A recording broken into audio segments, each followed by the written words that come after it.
ഈ ഒരു സ്ഥലത്തേക്ക് ഞാൻ എത്ര പ്രാവശ്യം പോയിട്ടുണ്ടെന്ന് എനിക്ക് തന്നെ അറിയില്ല കേട്ടോ. നമ്മൾ എത്ര പ്രാവശ്യം പോയാലും വീണ്ടും വീണ്ടും കാണാനുള്ള ഒരുപാട് കാഴ്ചകൾ ബാക്കി വയ്ക്കുന്ന പാലക്കാട് ജില്ലയിലെ ഒരു അടിപൊളി സ്ഥലമാണിത്, അട്ടപ്പാടി.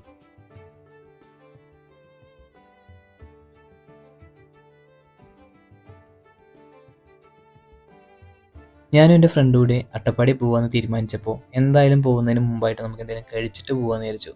ആനമൂലി എത്തിയപ്പോൾ തന്നെ നമ്മുടെ ലെഫ്റ്റ് സൈഡിലുള്ള ഒരു ഷോപ്പ് ഉണ്ട് കേട്ടോ.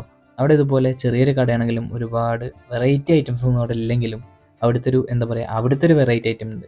അതെന്താ വെച്ച് കഴിഞ്ഞാൽ താറാമുട്ട പുഴുങ്ങിയത് കേട്ടോ. ഇതിനെക്കുറിച്ച് അറിയുന്നവരെല്ലാവരും അവിടെ ഒന്ന് കയറിയിട്ട് കഴിച്ചിട്ടായിരിക്കും പോവുക. അട്ടപ്പാടി മല കയറുന്നതിന് മുമ്പായിട്ട് കഴിച്ചിട്ടായിരിക്കും പോവുക. അപ്പോൾ ഞങ്ങൾ 2 പരിപ്പുവടയും ഇതുപോലെ 2 മുട്ട പറഞ്ഞപ്പോൾ പുള്ളി 4 മുട്ട കൊടുന്ന് വെച്ചിട്ടോ. കാരണം എന്താ വെച്ചാൽ നമ്മൾ എത്ര കഴിച്ച് നമുക്ക് 2 മതി എന്നുണ്ടെങ്കിൽ 2 കഴിക്കാം, 4 വേണമെങ്കിൽ 4 കഴിക്കാം.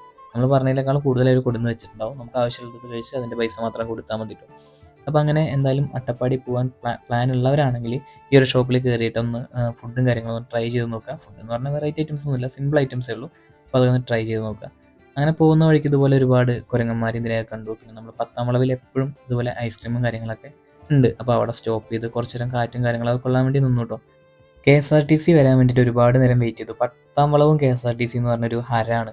ഒരു വീഡിയോ ഇട്ടാണെങ്കിൽ ഇൻസ്റ്റയിൽ പോസ്റ്റ് ചെയ്ത് നല്ല റീച്ച് ഉണ്ടാക്കാമെന്നൊക്കെ വിചാരിച്ചു. പക്ഷേ നമ്മൾ KSRTC കണ്ടില്ല കേട്ടോ. കുറച്ച് നേരം ഇങ്ങനെ ഇരുന്ന് നല്ല അടിപൊളി കാറ്റും